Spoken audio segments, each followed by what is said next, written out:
So by now, we know that in the posterolateral wall of the pelvis is present the piriformis muscle. In the lateral wall of pelvis is present the obturator internus muscle. Now, I come to some very important muscles, the muscles that form the pelvic diaphragm or the pelvic floor. It includes the levator ani muscle and the ischio-coccygeus muscle.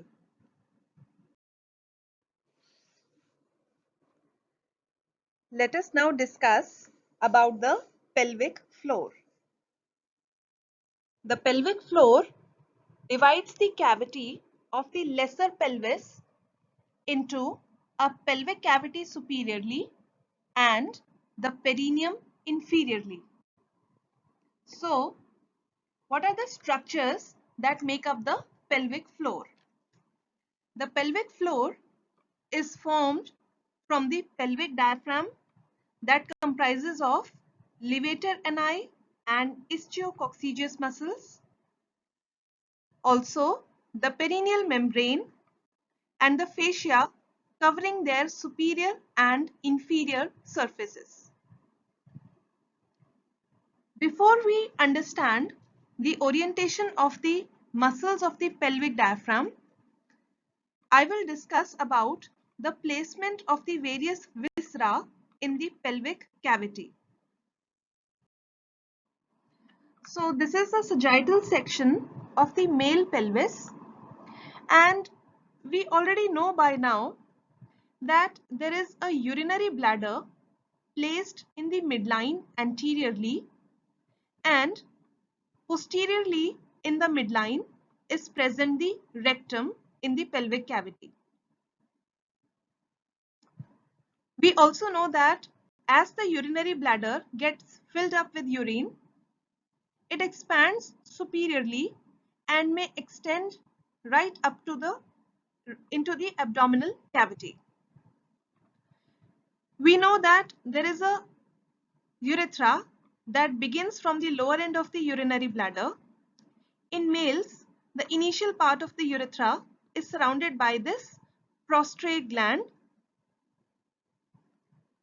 and thereafter the urethra goes down and opens onto the base of the penis in case of males. Now, the rectum also continues downwards as the anal canal. So, if there is a structure that is forming a pelvic floor, it cannot be a continuous structure. This structure will have to give passage to the urethra and to the anorectal canal in case of males. Now let us see what happens in the females. In this sagittal section of the female pelvis, you can appreciate that in between the urinary bladder anteriorly and the rectum posteriorly, there is also the uterus that continues downwards into the vaginal canal. So there has to be an additional passage for the vagina through the pelvic floor in case of females. Also, there is a skeletal muscle sphincter associated with the anal canal and urethra in both males and females, as each of them passes through the pelvic floor. You will learn about these sphincters when you study these respective organs in detail later on. Also present in the pelvic cavity are the uterine tubes that extend laterally on either side of the uterus towards the lateral pelvic wall to open near the ovaries. So, we have these several organs in the pelvic cavity of male and female, and we have now understood that there has to be an opening in the pelvic floor. There have to be several openings, in fact, in the pelvic floor to allow passage of the various structures from the pelvic cavity down into the perineum. With that understanding, let us now begin the pelvic diaphragm.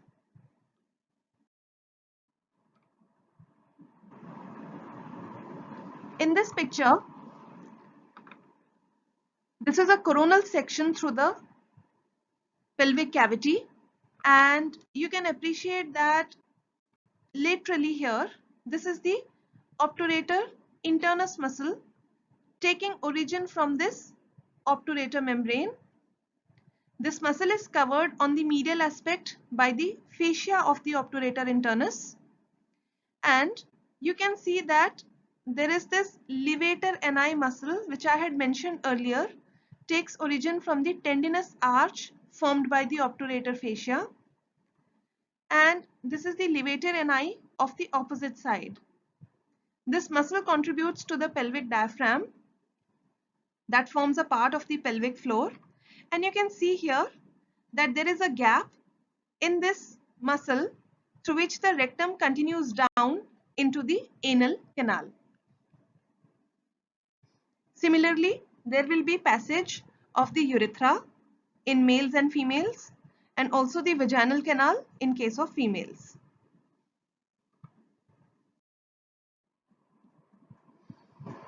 So, this is a view of the pelvic floor in male pelvic cavity. We are viewing this from above. Anteriorly, here is the pubic symphysis. Posteriorly, this is the sacrum. And on the lateral aspect, you can see here the iliac bone and then the pubic bone. Now, on the inside, you can appreciate here that this is the obturator internus muscle covered by the obturator fascia, and this fascia forms the tendinous line or the tendinous arch from which the levator ani muscle takes origin.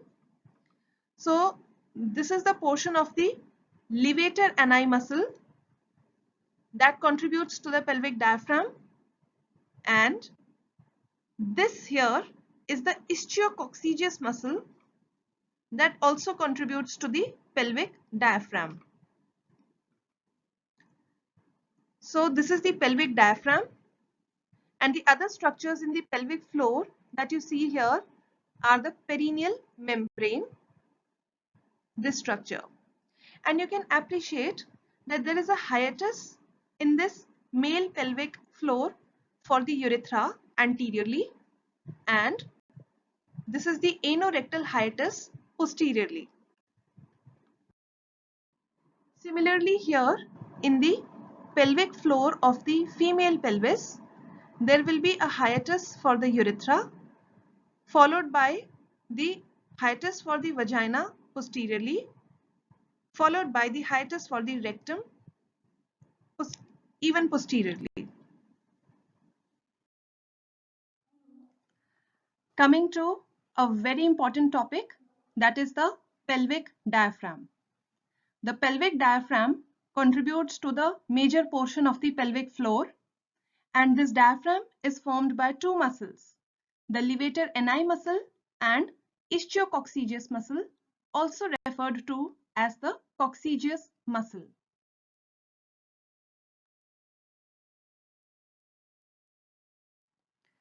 The levator ani is like a hammock.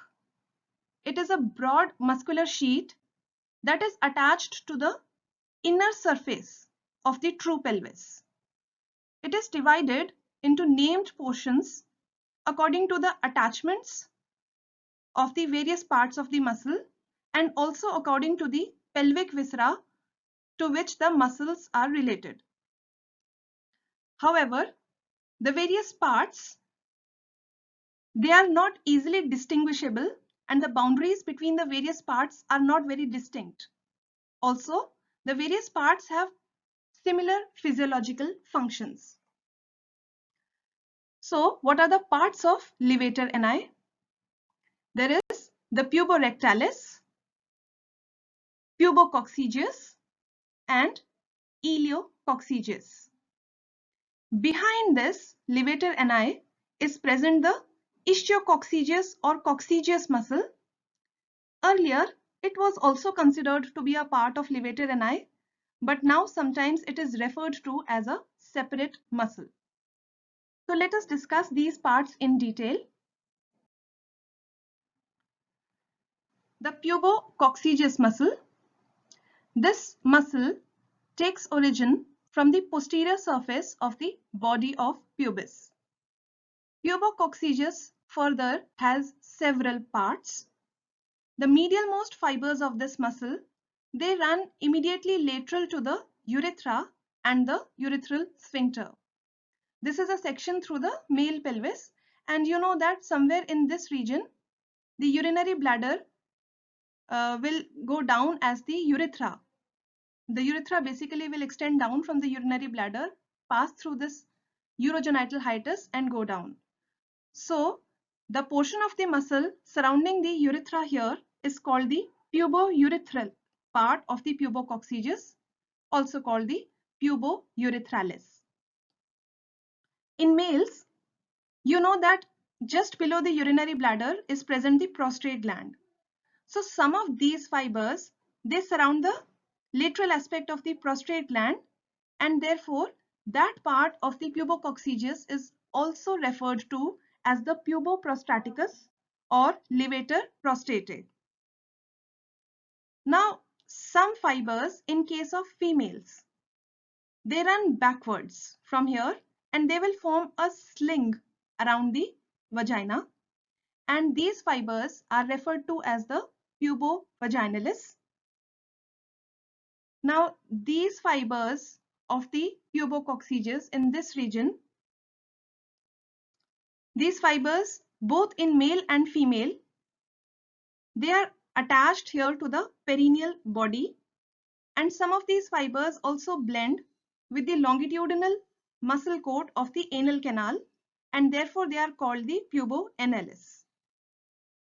Now when we go behind the rectum, the rest of the fibers of pubococcygis, they form a tendinous intersection in the midline, and this is referred to as the anococcygeal ligament or the anococcygeal body that extends from the anal canal to the tip of the coccyx, and these fibers form a part of the levator plate or the levator raphe. So the pubococcygis has a pubourethralis part. In males, there is also the levator prostatae or the puboprostaticus. The fibers around the vagina form the pubovaginalis. The fibers that blend with the anal canal will form the puboanalis, and the fibers that go behind the rectum will get attached to the anococcygeal ligament, and here they will decussate with the fibers of the opposite side. Coming to the puborectalis. This is the medial part of the levator ani, and it cannot be seen from inside the pelvis. It is seen in the inferior view of the pelvis. These fibers also originate from the posterior surface of the body of pubic bone, and you can see that these fibers go behind the rectum and they decussate here with the fibers of the contralateral side.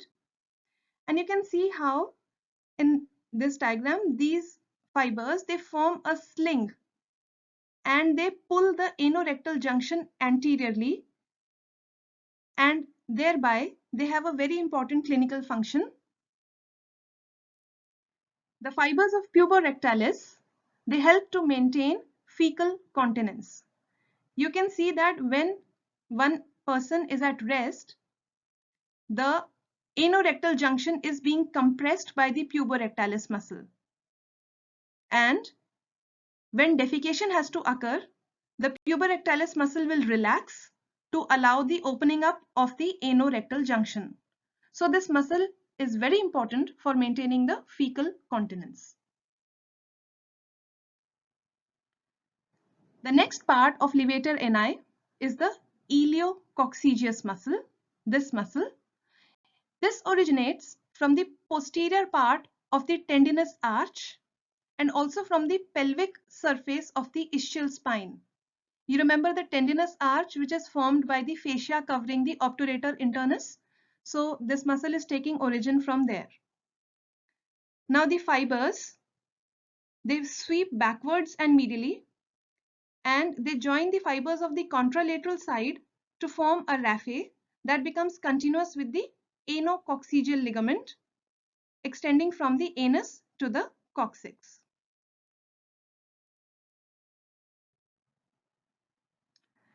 Another part of the pelvic diaphragm is the ischiococcygeus muscle or the coccygeus muscle, which was earlier considered to be a part of levator ani only. This muscle, it completes the posterior part of the pelvic diaphragm. It is a triangular muscle, and you can see that the origin is narrow and forms the apex of the triangle, and the origin is from the pelvic surface and the tip of the ischial spine. The base of this muscle is the insertion, and the muscle inserts into the lateral margin of the coccyx and the fifth sacral segment.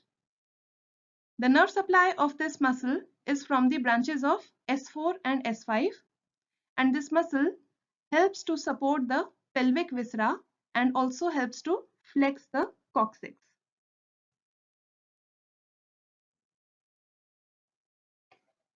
Now the nerve supply of the levator ani is basically the fibers which originate mainly in the second, third and fourth sacral spinal segments.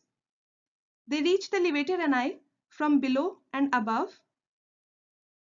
Pubococcygeus is mostly supplied by S3 and S2 sacral spinal segments via the pudendal nerve, and ischiococcygis and iliococcygeus are supplied by direct branches of the sacral plexus from the third and fourth sacral spinal segments.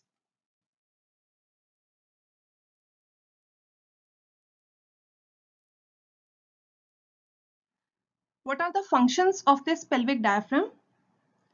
The pelvic diaphragm forms a dynamic floor to support the abdominopelvic viscera. So it is supporting the urinary bladder, the rectum and the anal canal, and also the uterus and the vaginal canal.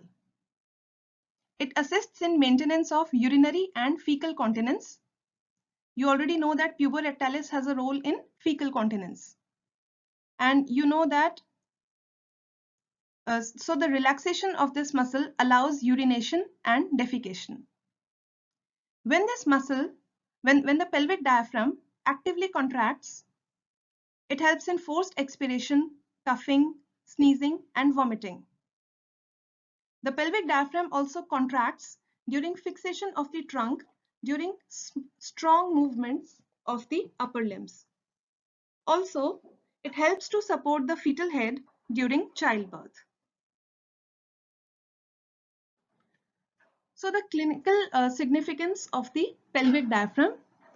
The pelvic diaphragm may get torn during labor. The most commonly affected parts are the pubococcygeus and the puborectalis because they are surrounding the urethra and the vaginal canal. If the muscle gets torn, there will be decreased support for the pelvic organs, thereby resulting in prolapse of the rectum or the uterus. You will study about prolapse in more detail when you study these organs. Also, damage to the pelvic diaphragm will result in urinary stress incontinence, and there will be dribbling of urine whenever there is raised intra-abdominal pressure during cuffing or lifting heavy weights. Another significance of the pelvic diaphragm is during the antenatal training of the pregnant females. So basically, there are Lamaze classes that are held for antenatal training. In these classes, the pregnant females are trained to voluntarily relax their pelvic floor while simultaneously increasing the intra-abdominal pressure by contracting the diaphragm and the anterolateral muscles of the abdomen. This is aimed to facilitate the passage of the fetus through the birth canal by enabling the bearing down or pushing movements that will aid the uterine contractions.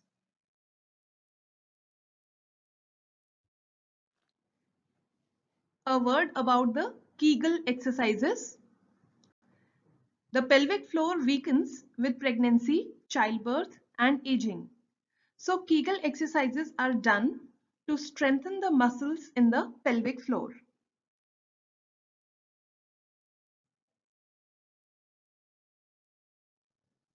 Coming to the pelvic peritoneum.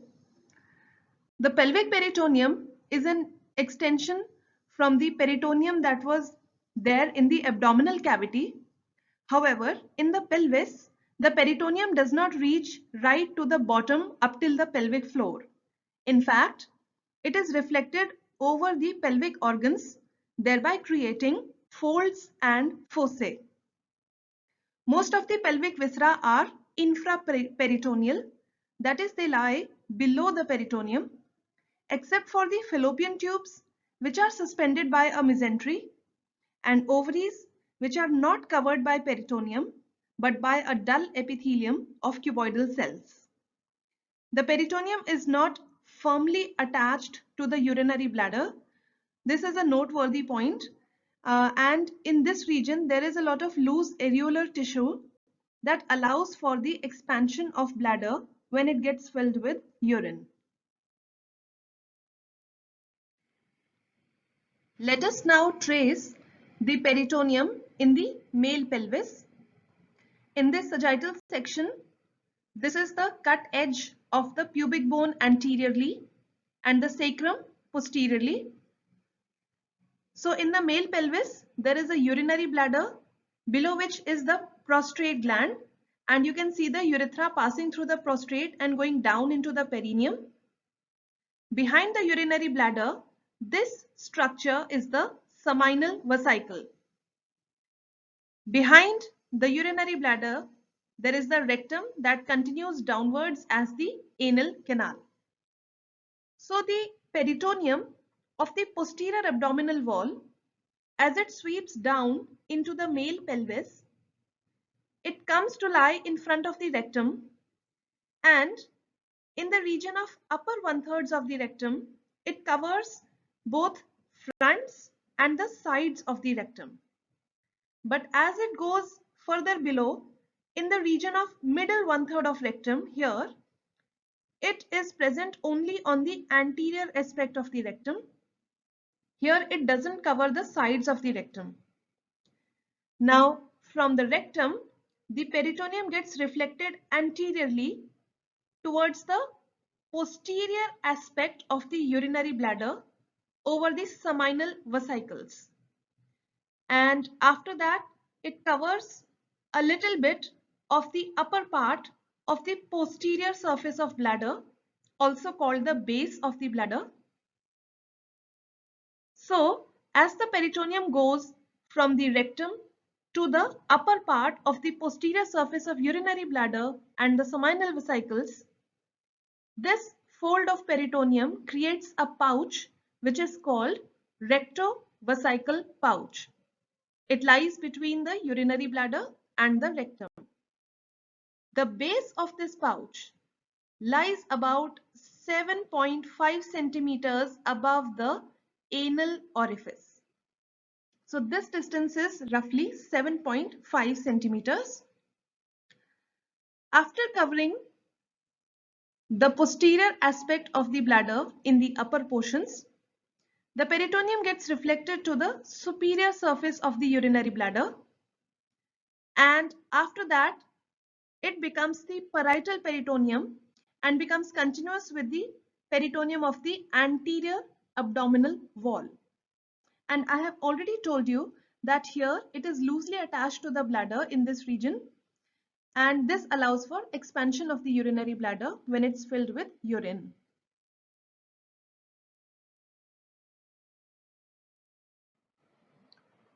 Coming to the tracing of the peritoneum in the female pelvis. So in this sagittal section, we can see that between the urinary bladder anteriorly and the rectum and the anal canal posteriorly, in the female pelvis, there is also the uterus and the vaginal canal. This blackish region is the cavity of the uterus, and this blackish region is the cavity of the vaginal canal. Also, you should know that this is the cervix of uterus, and this portion is the body of uterus, and this is the fundus of uterus. And in the cavity of vaginal canal, this pocket, this extending posterior to the uterus, is the posterior fornix of vagina, and this is the anterior fornix of vagina. Similarly, there are fornices on the lateral aspect also. You will learn about them in more detail in later lectures. Now, when the peritoneum comes down from the abdomen into the female pelvis, the reflections along the rectum are same as that in the males. So in the upper 1/3, the front and sides of the rectum are covered by peritoneum, and in the middle 1/3, only the anterior aspect of rectum is covered by peritoneum. From here, the peritoneum gets reflected anteriorly to cover the posterior fornix of vagina, and then it goes on to the cervix and the posterior surface of the body of uterus. Thus, this pouch that is created is called the recto-uterine pouch of Douglas. It's present between the uterus anteriorly and the rectum posteriorly. It is the most dependent part of the female peritoneal cavity in the standing position. The bottom of the recto-uterine pouch, or the base of this pouch, lies about 5.5 centimeters above the anal orifice. Now, the peritoneum has covered the posterior surface of the body of uterus, then it covers the fundus and comes onto the anterior surface of the body of uterus. Then it goes on up till the isthmus of the uterus, and here the peritoneum gets reflected onto the superior surface of the urinary bladder. So in males, we had the peritoneum covering superior surface and also the upper part of posterior surface of the urinary bladder. But in females, only the superior surface of bladder is covered by peritoneum. And from here, the peritoneum gets reflected as the parietal peritoneum onto the anterior abdominal wall. So the pouch of peritoneum that is created between the uterus and the urinary bladder is called the uterovesical pouch. Another thing that one should know is that from the lateral aspect of uterus, the fallopian tubes are extending onto the lateral pelvic walls. So, along the lateral margins of the uterus on both the sides, a bilayered fold of peritoneum is present, which is called the broad ligament. This broad ligament extends laterally from the uterus up to the lateral pelvic wall. Its upper margins are closed, and along the upper margins of the broad ligament, the fallopian tubes are present within the two layers or between the two layers of the broad ligament. Along the posterior layer of the broad ligament, there is an opening which is called the ostia for the fallopian tube, because of which the peritoneal cavity in the females is an open cavity, and because of this ostia it is communicating with the outside. Also, attached to the posterior layer of the broad ligament is the ovary, present below and behind the fallopian tubes. So this is about the tracing of the peritoneum in the female pelvis.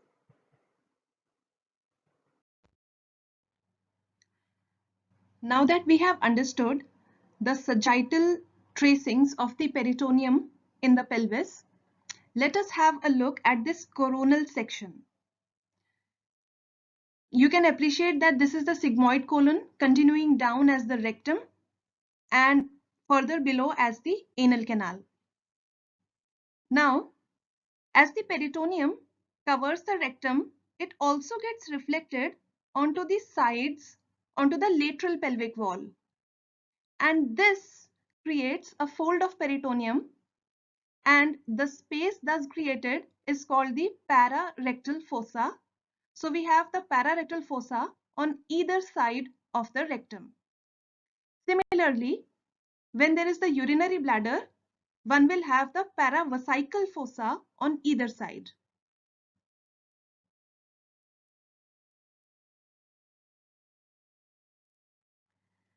So this is a view of the pelvis from above in case of males, and you can appreciate that this is the urinary bladder. Posteriorly there is the rectum, and on either side of the rectum we have the pararectal fossa.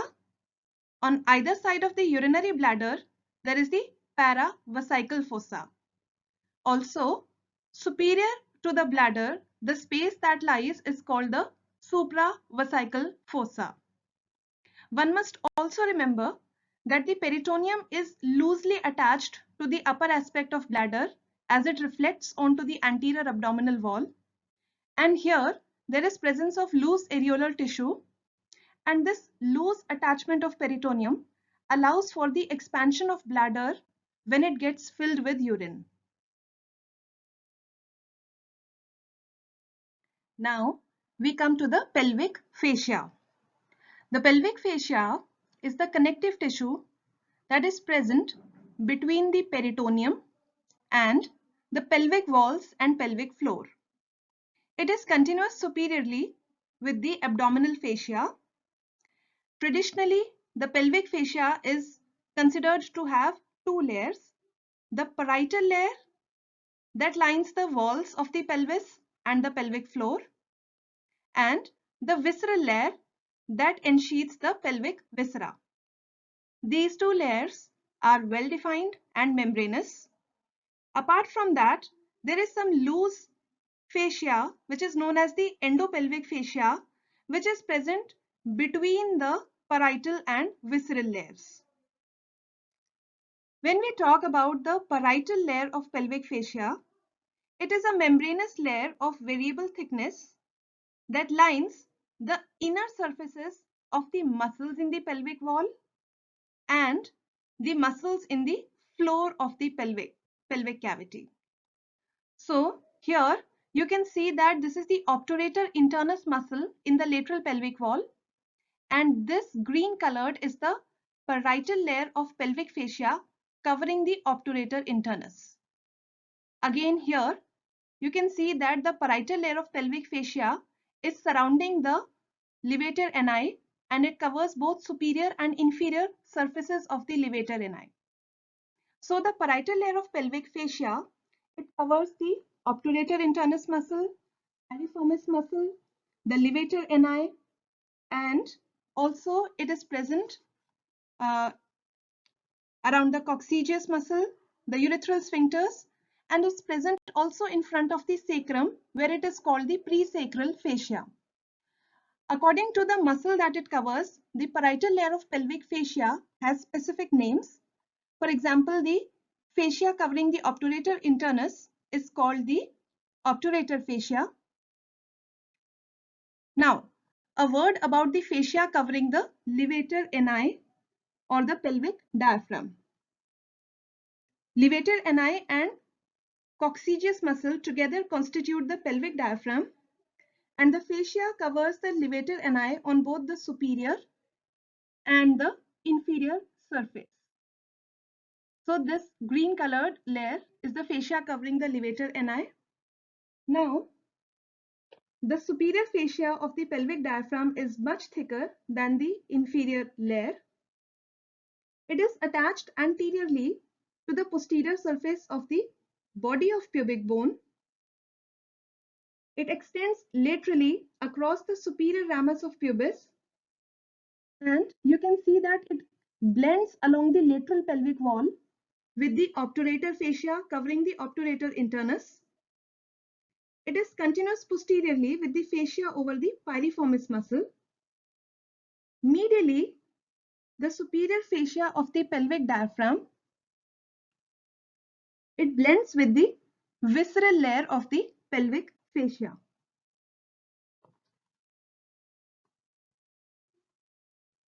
Inferiorly, you can see here the inferior layer of the pelvic diaphragm, inferior layer of the fascia of the pelvic diaphragm. It forms the medial wall of this space, which is called the ischioanal fossa. So the fascia over the inferior aspect of levator ani is in the medial wall of ischioanal fossa, and traced further medially here, it will blend with the fascia covering the urethral sphincter. You can see this is the urethral sphincter, and the fascia over the levator ani is blending with that fascia covering the sphincter. Now, the visceral layer of pelvic fascia, it ensheathes the pelvic organs, and you can appreciate it here surrounding the urinary bladder in this coronal section. This layer is shown here in orange color. Where the organs, they penetrate and pass through the pelvic floor, as here, this is the pelvic floor, the levator ani, and you can see the organs are penetrating through the pelvic floor. Here, the parietal and the visceral layers, they become continuous with each other, and here they form a thickened tendinous arch. So let's discuss about this tendinous arch of the pelvic fascia.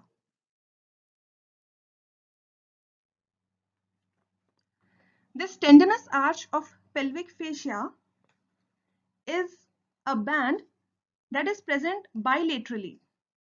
So you can see this is the tendinous arch of pelvic fascia present on either side and extends anteriorly from the pubic bone posteriorly to the sacrum. So in case of the male pelvis, this tendinous arch connects the pubic bone to the prostrate gland, and thereby this thickening becomes the puboprostatic ligaments in case of males.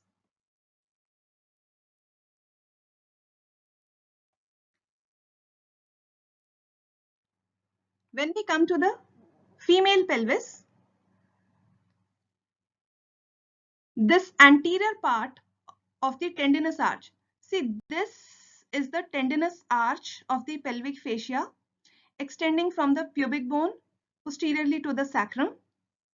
In the anterior part, this tendinous arch in female pelvis connects the base of the urinary bladder to the pubic bone, thereby forming the pubovesical ligaments. Posteriorly, this tendinous arch forms the sacrogenital ligament. In females, the sacrogenital ligament is the uterosacral ligament. This ligament will extend from the sacrum posteriorly, and it goes forwards around the sides of the rectum, and it goes to attach to the vagina in the female pelvis. So this is the uterosacral ligament derived from the tendinous arch of the pelvic fascia. This is another picture, more realistic picture, showing you the various ligaments, and this is a different image, as in the anterior aspect is over here and the posterior aspect containing the sacrum is here. Now you can appreciate the tendinous arch of the pelvic fascia, and you can see here the uterosacral ligaments extending from the sacrum to the sides of the rectum and then going to the vagina, and anterior part of the tendinous arch forming the pubovesical ligaments.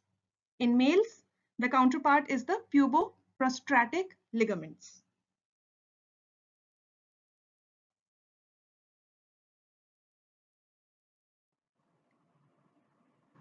Coming to the nerves and blood vessels in the pelvis, the neurovascular structures in the pelvis lie outside the peritoneum along the posterolateral pelvic walls. The nerves that are seen in the pelvis include the lumbosacral plexus, coccygeal plexus, and the pelvic splanchnic nerves. Collectively, they carry the somatic and autonomic innervation to majority of the pelvic visceral organs, the pelvic floor and the perineum, gluteal region and the lower limb. The sacral and coccygeal spinal nerves, their ventral rami form the sacral and coccygeal plexus. More details will be done in a separate chapter on the nerves and blood vessels of pelvis.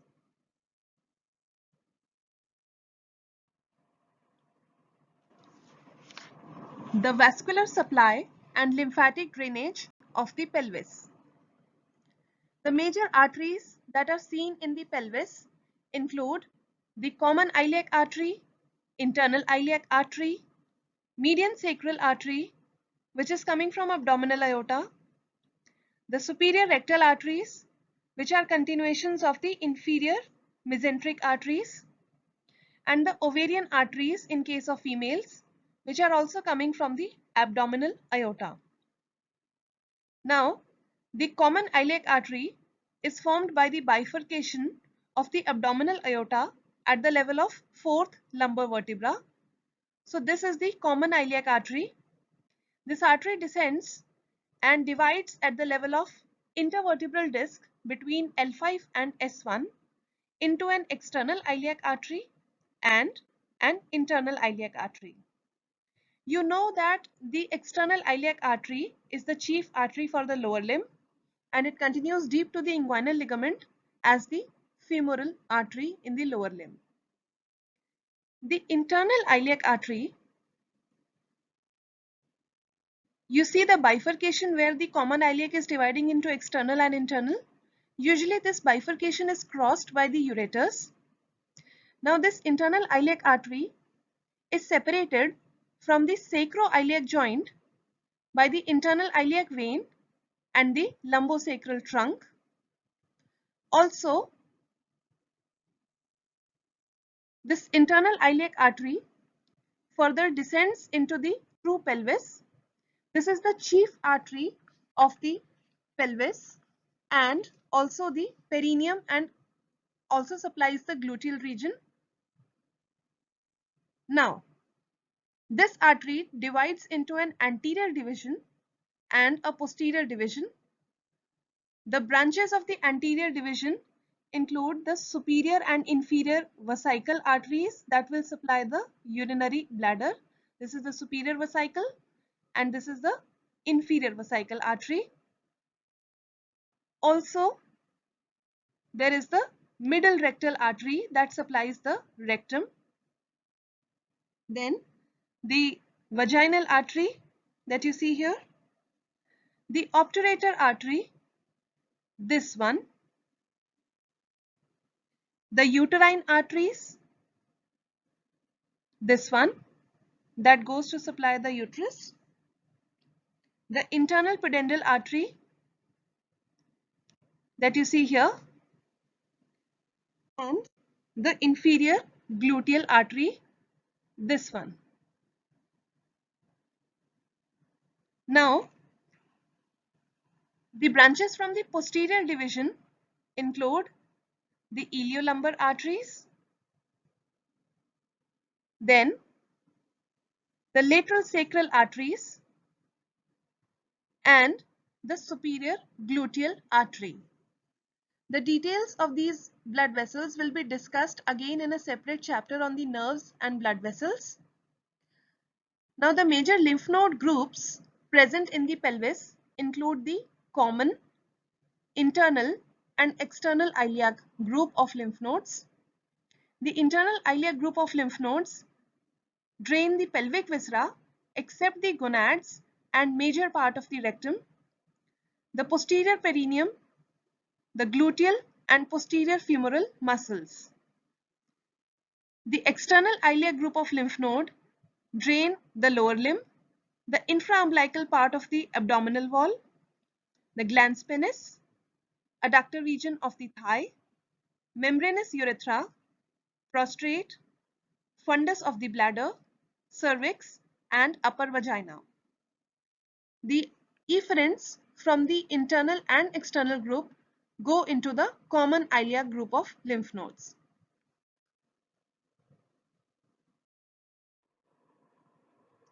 So, to summarize, the pelvic cavity between the pelvic inlet superiorly and the pelvic diaphragm inferiorly contains the terminal parts of the urinary and digestive systems, the internal genital organs, and the associated vessels and nerves of the pelvis and lower limbs.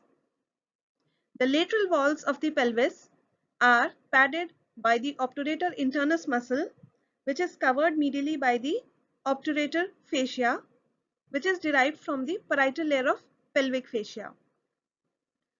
The sacrotuberous and sacrospinous ligaments form the greater sciatic foramen and the lesser sciatic foramen in the posterolateral walls.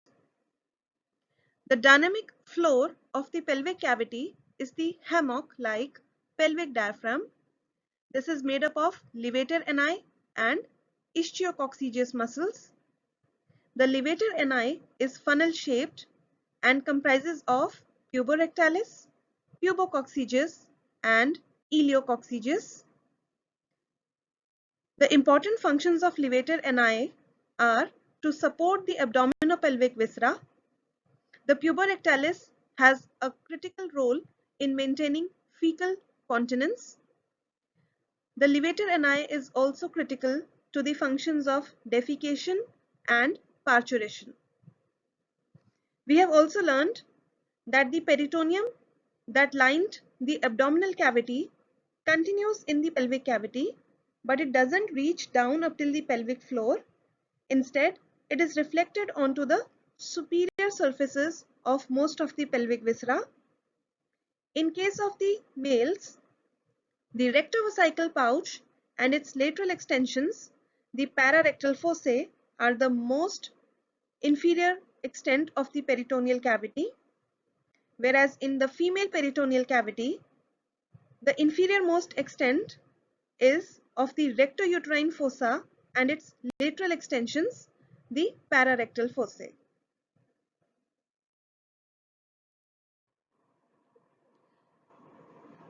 Now the important diagrams that you have to draw in the notebooks include the sagittal section of the abdominopelvic cavity showing the reflections of peritoneum in the male and female pelvis.